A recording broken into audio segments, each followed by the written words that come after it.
E aí pessoal, seja bem-vindo a mais uma mensagem aqui da Igreja Presbiteriana do Bairro Alto. Eu sou o Alisson, estou aqui com o Rodrigo e hoje a gente vai continuar o nosso tema, que é as cenas da Páscoa, o drama da salvação. A gente já vem percorrendo aí durante esse mês sobre essa cena de Jesus, o drama que Jesus vem passando ali. Primeiro a gente falou do plano, a gente falou da aflição, semana passada a gente falou do julgamento e essa semana a gente vai falar sobre a entrega de Jesus, né, Rodrigo? A gente vê ali que Jesus, ele tá, nessa entrega, ele está sendo desde a hora que ele foi preso, ele foi julgado e ele foi levado agora. Parece que ele está sendo, por que ele está sendo entregue? Ele está se entregando?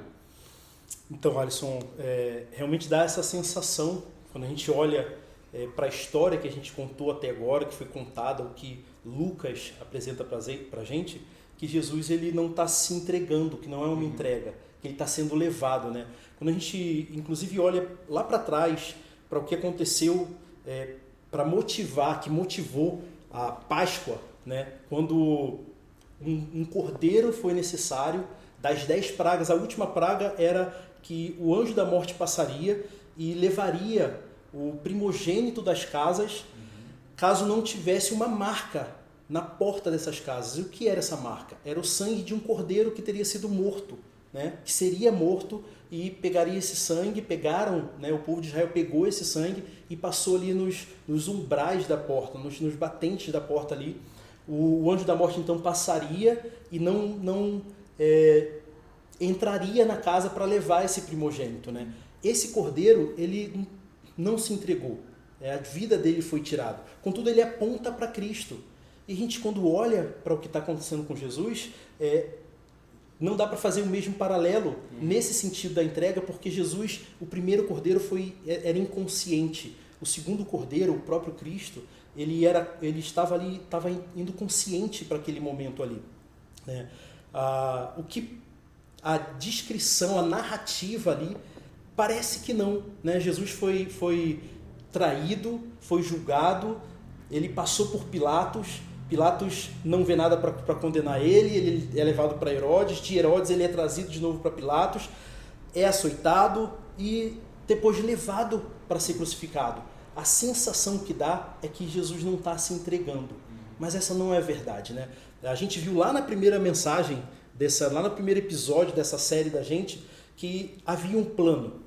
Deus havia planejado, a crucificação não é uma surpresa para Deus, não era uma surpresa para Cristo. Deus havia planejado esse enredo para que isso acontecesse, para que a cruz acontecesse, né? Isso fica muito evidente nas Escrituras. A gente olha lá, tem um dos textos, né, falando sobre isso, 1 Pedro 1, do 18 ao 20, diz o seguinte, olha como fica claro que era um plano desde muito tempo antes, sabendo que não foi mediante as coisas perecíveis, como ouro e prata, que vocês foram resgatados do vosso fútil procedimento que vossos pais vos legaram, mas pelo sangue de Cristo, como cordeiro, sem defeito e sem mácula.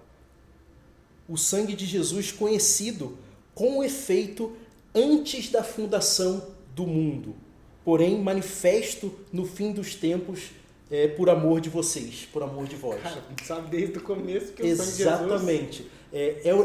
Isso já estava pré-determinado, esse plano já havia. Mas, além disso, cara, a gente vê essa realidade na própria narrativa dos evangelhos, né?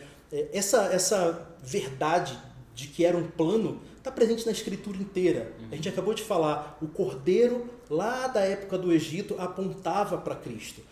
Mas a gente vê também muito claro isso na narrativa dos evangelhos, né?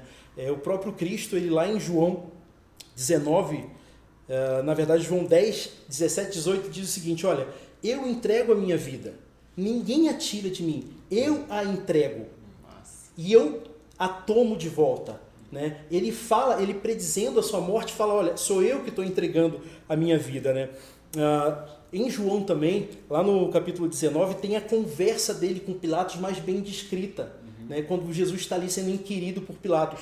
E aí Pilatos vem conversar com ele, perguntar para ele, olha, estão dizendo que você é o rei dos judeus, é verdade? E Jesus não responde. Aí Pilatos continua, você sabe que eu posso tanto te libertar quanto mandar te crucificar, e você não me responde? E aí Jesus responde, olha, você não tem autoridade nenhuma sobre mim. Você não teria autoridade nenhuma sobre mim se do céu não tivesse sido dada.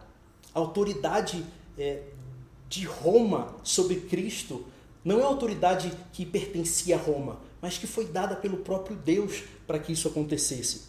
Bom, essa é a realidade, Alisson.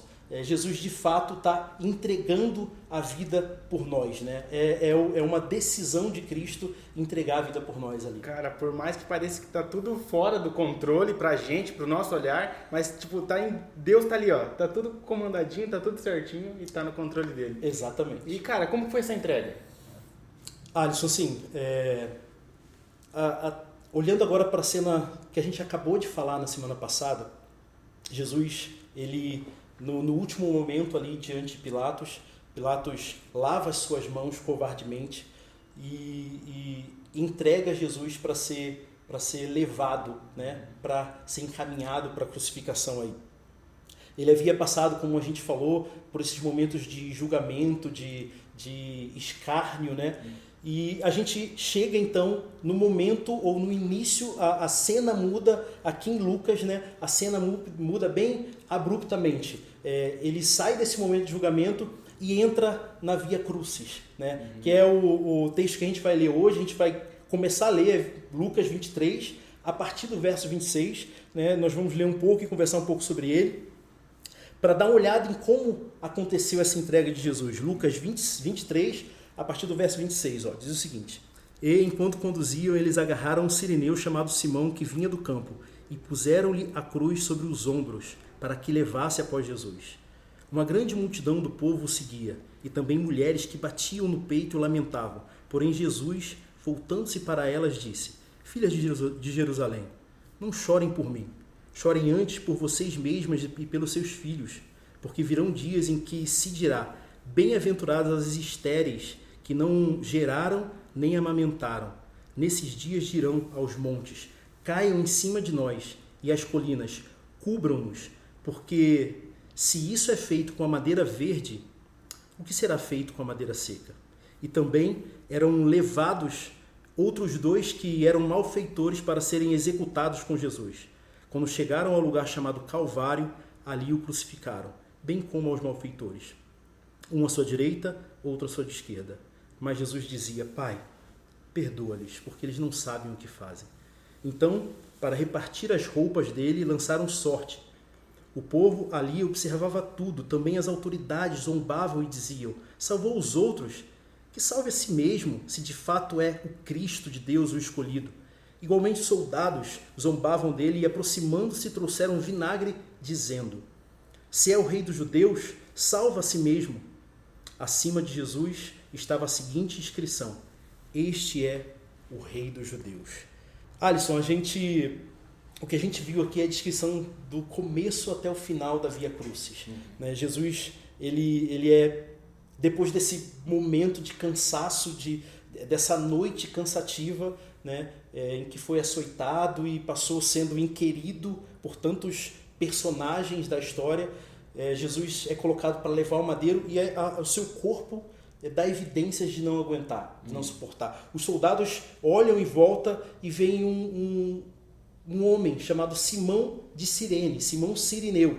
Né? Esse homem ele é chamado e obrigado a levar a cruz de Cristo. Né? O interessante desse momento é que lá em Romanos, Paulo vai se referir ao filho de Simão, saudando ele, e se referir à mãe desse menino, né? Ou seja, a esposa de Simão, como alguém que é a sua própria, que ele considerava como sua própria mãe. Né?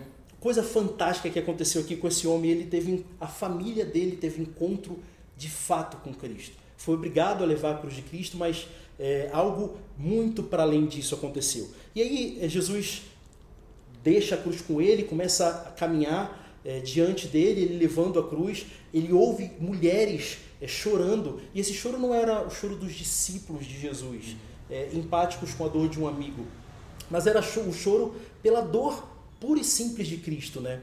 E aí Jesus responde às mulheres, olha, parem de chorar.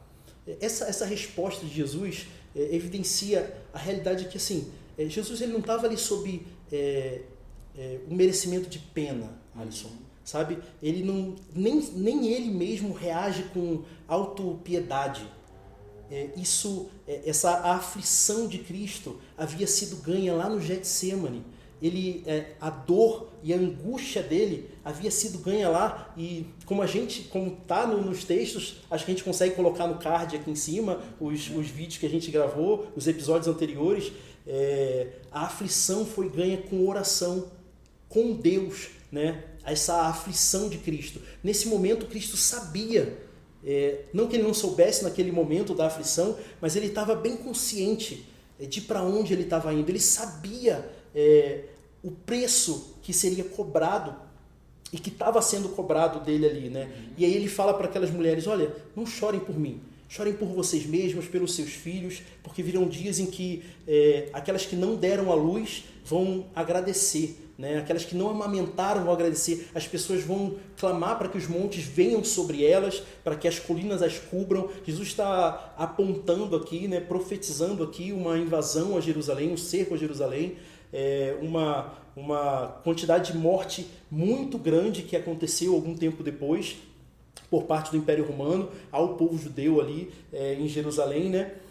E o que acontece é que a história continua, Jesus é levado para ser crucificado, junto com ele 2 malfeitores, um à sua esquerda, outro à sua direita, e diante de toda aquela cena, Jesus fala a sua primeira fala sobre a cruz, né? Pai, perdoa-lhes, eles não sabem o que fazem. Jesus está num momento bastante abandonado aqui, Alisson. Havia uma multidão que seguiu o espetáculo, o próprio Lucas vai se referir a isso assim, né? Uma multidão que estava ali para ver o espetáculo, e esses zombavam de Cristo. Haviam as pessoas que passavam, porque por mais que a gente tenha a ideia, e normalmente é retratado assim, né, que o Calvário ele é um lugar mais ermo, mais separado da cidade, na verdade o Calvário ele é um lugar que ficava à vista das pessoas que passavam, que iam ali na direção da entrada da cidade. Era para servir como exemplo mesmo. A crucificação era para servir como exemplo. Então ficava à vista mesmo. As pessoas que passavam por ali balançavam a cabeça em sinal de negação, em sinal de reprovação daquele que estava crucificado. Jesus olhava toda essa cena. Junto com tudo isso, as autoridades ali do povo judeu fazendo coro a essa realidade, caçoavam, né? Escarneciam de Cristo. Você não é o Deus, não é o Filho de Deus? Então sai aí da cruz, sai daí, se salva, né? E a gente vai crer que você é o Filho de Deus, né? Os soldados, da mesma forma, ou seja, o abandono de Cristo era enorme. A descrição de Lucas mais para frente é que os amigos dele estavam distantes, provavelmente com medo dos soldados que estavam ali de Roma, né, de serem relacionados ali com Jesus, identificados com Cristo, estavam de longe. Jesus viu toda essa realidade. Foi assim que foi esse momento de entrega de Cristo. E uma curiosidade, teve as mulheres que choraram, nem você disse ali, os soldados zombando, as autoridades zombando, tinha discípulo também com certeza chorando. E por que cada pessoa teve uma reação? Cara, massa. Os próximos versos vão ajudar a gente a entender como e porquê, um pouquinho do porquê cada um reagiu de um jeito ali diante da crucificação de Cristo, né? A gente já viu que 2 malfeitores foram pendurados, foram pregados na cruz do lado de Jesus. O verso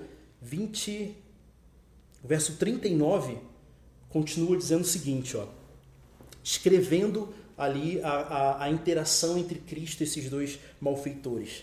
Um dos malfeitores crucificado blasfemava contra Jesus, dizendo: você não é o Cristo? Salva-se a si mesmo e a nós também. Porém o outro malfeitor o repreendeu, dizendo: Você nem mesmo teme a Deus, estando sob igual sentença? A nossa punição é justa, porque estamos recebendo o castigo que os nossos atos merecem, mas este não fez mal nenhum. E acrescentou, Jesus, lembra-te de mim quando entrares no seu reino. Jesus lhe respondeu, em verdade lhe digo, hoje mesmo você estará comigo no paraíso. A gente tem dois homens. Lucas não traz essa descrição, mas lá em Mateus, o mesmo relato traz alguns outros detalhes. Quando eles são crucificados, os dois malfeitores estão zoando, estão com a mesma reação para Cristo. Os dois falavam a mesma coisa, os dois caçoavam de Cristo da mesma forma. Um deles se arrepende em algum momento, o outro continua até o final, né? Esse primeiro, o que não se arrepende, ele olha que interessante, ele está próximo de Jesus. Ele se volta para Jesus e ele fala com Cristo, né? Ele ora. Isso significa a oração, é falar com o próprio Deus. O grande problema é que o que ele pede é centrado nele mesmo. Ele olha para Jesus e fala, ei, você não é o Cristo? Então, salva a gente, tira a gente daqui. A primeira coisa é que, apesar de estar tão próximo de Cristo, ele não reconhece quem Cristo é. Um comentarista vai dizer que a teologia dele continuou, mesmo próximo de Cristo, a teologia dele sobre Cristo continuou errada, continuou ruim, ele continuou vendo Cristo de forma errada. E quando ele ora a partir dessa realidade, centrado nele mesmo. A única coisa que esse cara queria é que a vida dele continuasse como era antes. Ele não queria nada além disso, que ele fosse liberto da cruz e que ele pudesse voltar a assaltar e a fazer as maldades que ele fazia antes. Em contrapartida, alguma coisa acontece com o segundo malfeitor. E aqui vale ressaltar que quando a gente lê o relato, o que parece pra gente é assim, a gente naturalmente bastante complacente com a percepção que a gente tem do segundo malfeitor. Mas ele era um malfeitor, tanto quanto o primeiro. A palavra usada para se referir a esses dois ladrões aqui, ela tem uma conotação de bastante... de serem ladrões com bastante violência. Eles não eram pessoas que furtavam, sabe? Pegavam alguma coisa de alguém sem que essa pessoa soubesse, escondido. Não. Eles faziam isso implementando bastante violência. A percepção social deles era de que eles eram pesados para os povoados, para as cidades onde eles estavam. Era pesado a presença deles, né, por causa desse comportamento violento. É esse homem que, em algum momento da sua postura de zombar de Cristo, alguma coisa acontece. Alguma coisa o converte, né? Tem uma música muito bacana do Sérgio Lopes chamada O Rei e o Ladrão. E ela é uma poesia bem bela sobre como aquele ladrão estava vendo aquela cena, né? E aí olha que poesia linda. Diz o seguinte, assim, a música, ó. Meus olhos tão cansados e marcados pela dor, não importava mais a vida sem qualquer valor. Humilhado em uma cruz, vendo o ódio em cada olhar, só queria ter mais uma chance de recomeçar. Tentei com muito esforço contemplar a outra cruz. Quem era aquele homem que chamavam de Jesus, que comigo dividia ali solidão, vergonha, dor, porque tantos o odiavam e outros lhe davam amor? Seu olhar me fez estremecer e crer que ali estava o próprio Deus. Pude esquecer minha dor. Tinha ao meu lado um rei morrendo por falar de amor. À luz do seu olhar, senti o seu perdão. Lavaste com teu sangue o meu coração. Sei que esse amor não tem fim. Vejo que és filho de Deus. Ninguém jamais me olhou assim. Quando entrares no seu reino, Jesus, lembra de mim. O seu olhar me fez estremecer, continuou o poema, em meio a tanta dor, tentando me dizer, eu te escolhi, filho meu, ainda hoje no paraíso comigo estará. A aproximação do segundo ladrão descreve exatamente como alguém que se encontra com Cristo e tem o seu coração convertido com Cristo, o que acontece com essa pessoa. Ele está tão próximo de Jesus como o primeiro. Ele se volta para Jesus como o primeiro. Mas ao ver Jesus, ele percebe quem ele é. Eu e você, nós estamos aqui, diz ele, porque nós merecemos, mas não ele. Ele percebe quem Cristo é. Ele é justo. Ele percebe a realeza de Cristo. Quando entrares no seu reino, lembra de mim. Ele se aproxima de Cristo, confiando a Cristo a salvação dos próximos momentos dele. E não a maneira dele, como o primeiro ladrão. Ele confia isso à maneira de Cristo. Salva-me, salva-me, lembra de mim quando o Senhor entrar, quando vier o seu reino, se lembra de mim. E o fantástico é que ele percebeu que ele está do lado do rei, da autoridade, do Filho do próprio Deus. Ele percebe essa realidade e o pedido dele é que ele seja lembrado. Não é que ele seja lembrado e colocado num lugar de exaltação. Alguns sinais muito sutis na percepção desse homem de quão genuíno foi esse encontro com o próprio Cristo, né? E a oração dele é essa oração de submissão e clamor a Deus. Ei, lembra de mim quando entrares no seu reino. Essa é a diferença, Alisson, entre o que acontece, entre as reações, né?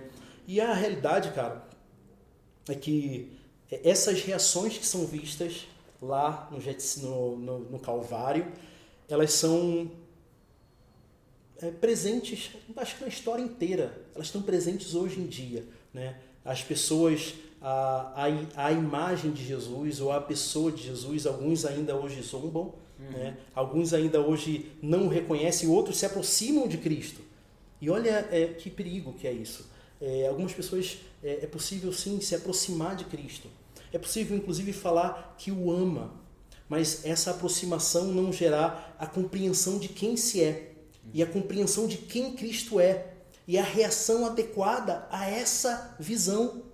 Essa talvez a descrição que mais coloque medo, que mais deveria colocar medo na gente. Eu posso estar próximo dele, eu posso estar falando com ele, eu posso inclusive falar que eu o amo, né? Dizer que eu gosto dele e expressar afeição pelo Cristo, mas ele não se tornar o meu Deus, o meu Senhor, o meu Salvador, né? Essa é a realidade, mas a beleza é que a reação do segundo ladrão continua ainda muito presente. Muitos ainda têm sido trazidos e o coração convertidos aí, né, a se encontrarem com Cristo dessa forma, sendo constrangidos mesmo pelo amor revelado na cruz e na face do próprio Cristo. Cara, que bacana. Imagina a alegria dele a hora que ele reconheceu mesmo e se entregou para Cristo, reconheceu quem ele era. E cara, por que Jesus foi crucificado? Qual que é a explicação para essa crucificação dele? Então, Alisson, o texto da gente continua e ele responde, ajuda a gente a responder essa segunda pergunta também. Verso 44. Já era quase meio-dia e, escurecendo-se o sol, houve trevas sobre toda a terra até as 3 horas da tarde, e o véu do santuário se rasgou pelo meio. Então Jesus clamou em alta voz: Pai, nas tuas mãos entrego o meu espírito. E dito isto, expirou. O centurião, vendo o que tinha acontecido, deu glória a Deus, dizendo: verdadeiramente este homem era justo. E todas as multidões reunidas para aquele espetáculo, vendo o que havia acontecido, retiraram-se batendo no peito. Entretanto, todos os que conheciam Jesus e as mulheres que o tinham seguido desde a Galileia ficaram de longe contemplando estas coisas. A natureza responde a esse momento, né? O sol ele escurece. Outros evangelistas, Mateus vai dizer que a terra estremeceu, que as rochas quebraram. Fica evidente que a natureza, olhando o que fizeram com a própria vida, responde a isso, Alisson. E aí o que a gente percebe aqui, o próximo verso revela aqui uma das coisas que foram conquistadas na cruz, né? O véu do santuário se rasgou pelo meio. né? Em outro texto vai dizer de alto a baixo. O que acontece é o seguinte, houve um representante dos homens. Né? Esse primeiro representante dos homens, ele pecou, ele errou, ele cometeu um crime contra Deus. E junto com ele, todos nós cometemos. Isso tem sido falado aqui. Algumas vezes tem sido falado aqui.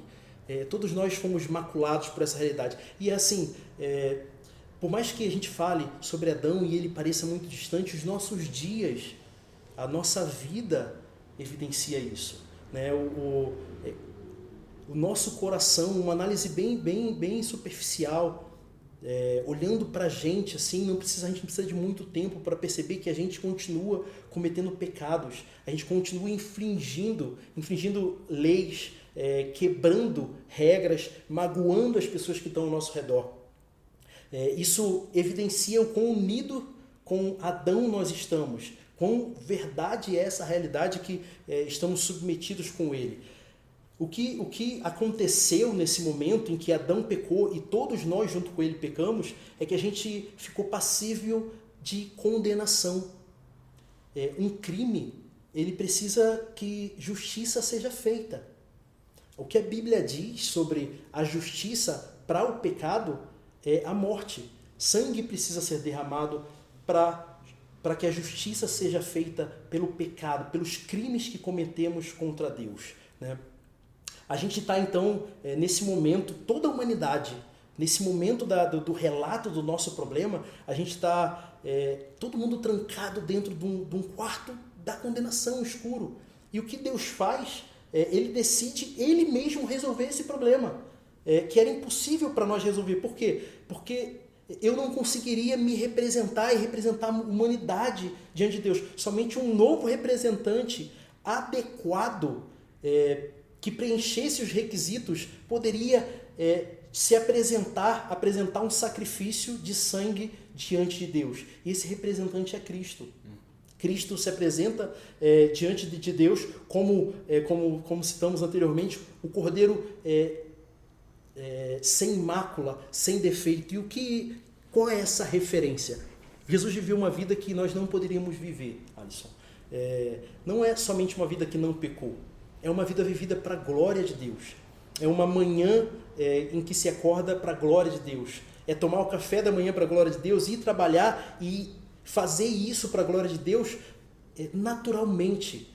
Não houve um momento da vida de Cristo que ele não tenha vivido para a glória de Deus, para o louvor de Deus, né?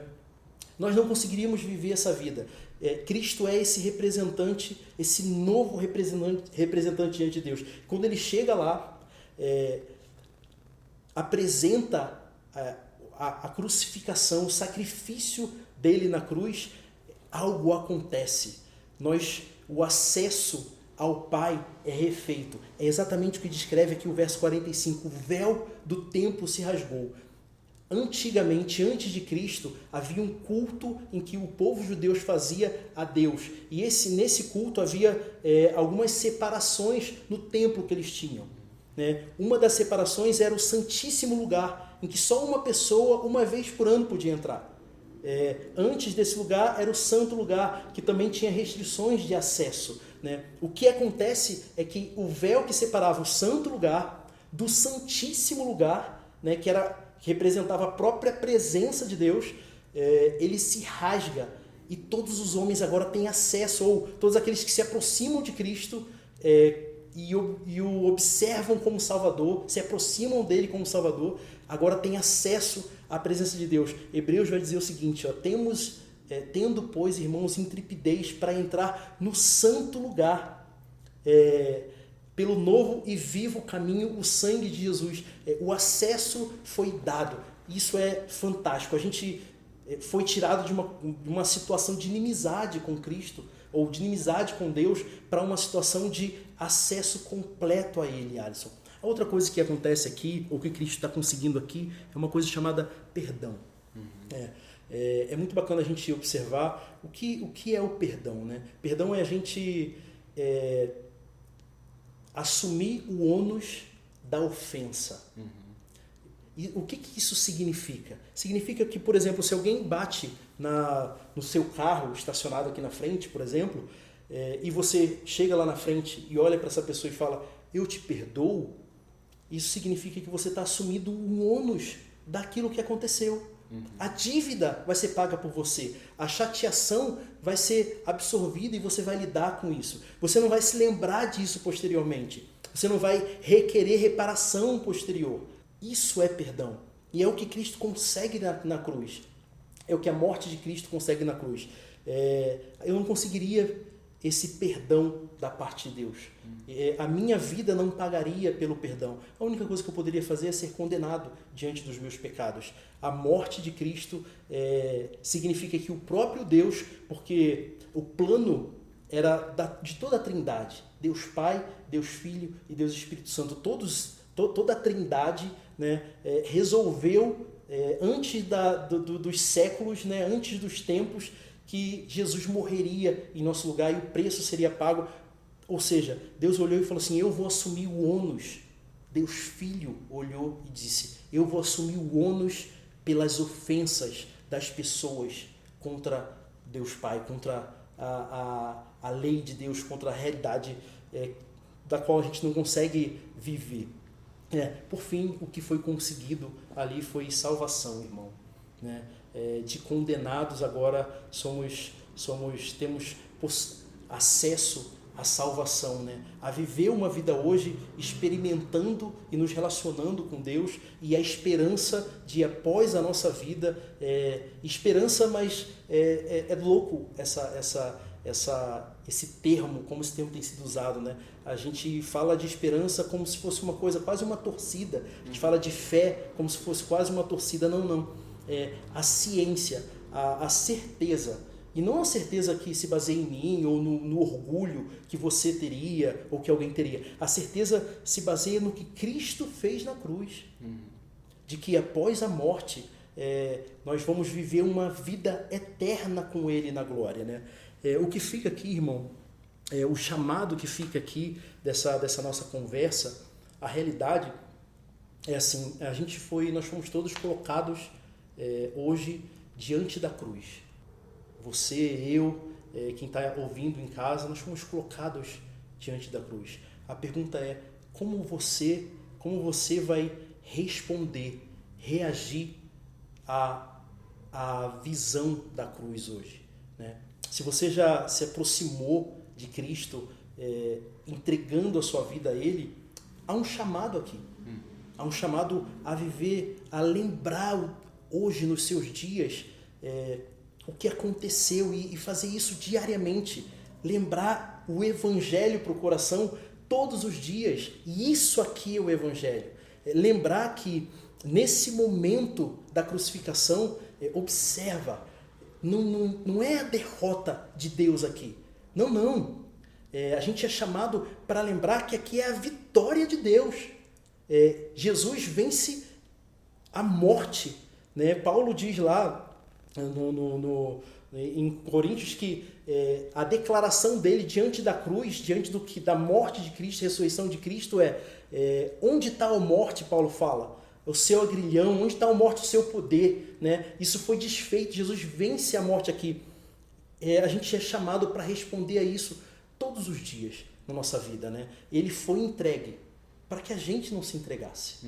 Essa entrega já foi feita para que a gente não se entregasse, mas para que olhasse para aqui e respondesse em nossa vida, a partir desse amor, a partir dessa esperança, né, real apresentada aqui.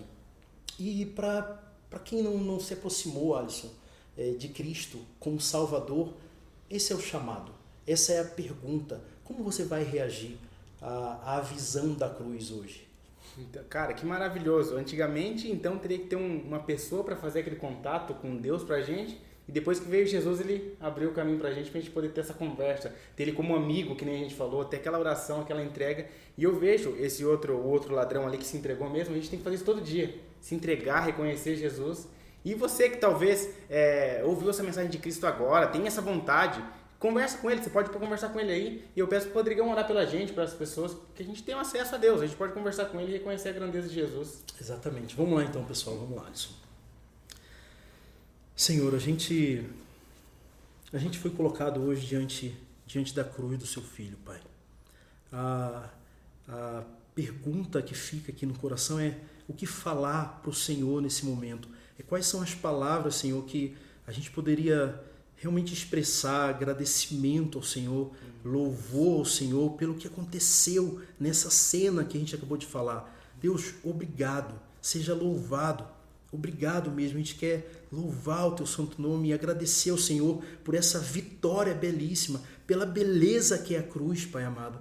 Nesse momento que os romanos achavam fraqueza, as autoridades achavam fraqueza, o povo achava fraqueza, era a própria força do Senhor, é o próprio poder do Senhor sendo manifesto. O Senhor venceu na cruz. Nós queremos louvar o Senhor por isso e agradecer ao Senhor. E a gente quer pedir também ao Senhor, Deus amado, ajuda a gente a responder adequadamente à cruz, Senhor. Ajuda a gente a fazer isso diariamente.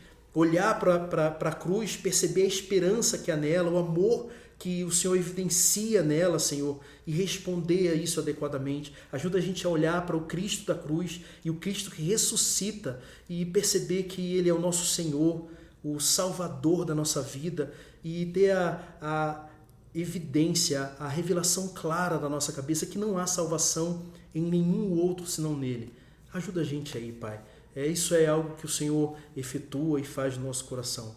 É o que a gente pede e agradece, Deus amado, e a gente faz essa oração toda bem escondido atrás da cruz do seu Filho. Amém. Amém. Pessoal, e compartilha essa mensagem. Vocês veem como que o poder dessa palavra de conhecer a Jesus, porque com certeza o ladrão ali, ele conhecia Jesus. Ele conhecia, ouviu falar dele e ele reconheceu que Jesus se entregou a Jesus ali na cruz. Então compartilha essa mensagem para que mais pessoas saibam e possam aí, quem sabe, ter essa esperança maravilhosa em Cristo. Um beijo.